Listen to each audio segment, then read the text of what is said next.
Patrick est agent de sécurité. Basé à Paris, il a été appelé en urgence par l'entreprise Héraclès pour venir faire la sécurité de 3 sites en Moselle. Bon, je travaille pour cette boîte quand même depuis un petit moment.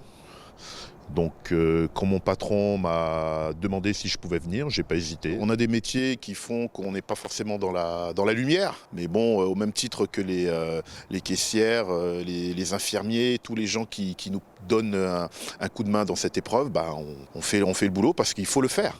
En temps normal, son activité tourne autour du gardiennage, de la sécurisation d'événements ou encore de la garde rapprochée. Mais avec le confinement, l'activité a légèrement évolué. On met en place des protections individuelles assez importantes pour nos agents.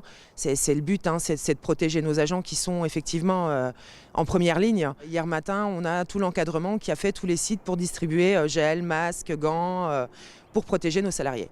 La difficulté, c'est qu'on ne peut pas aller où on veut, on est quand même restreint. Mais bon, après on s'adapte, on sait que c'est pour des mesures d'hygiène, de sécurité pour les gens.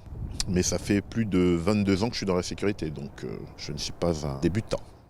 Si les événements culturels sont annulés, la société Héraclès a dû faire face à une augmentation du nombre de demandes de sécurisation de sites. Sur le terrain, ça fait à peu près 50 chantiers en route par jour, dont 20 qui sont en H24. Aujourd'hui, ça représente quel pourcentage de votre chiffre d'affaires ? On est à 45-50%. C'est plutôt rassurant parce qu'avec le confinement, nous n'avions plus du tout de prestations. Si vous prenez un exemple, au mois de mars, on faisait 90% de la partie event sur Metz. Et là, on récupère par rapport à la partie, je dirais, confinement.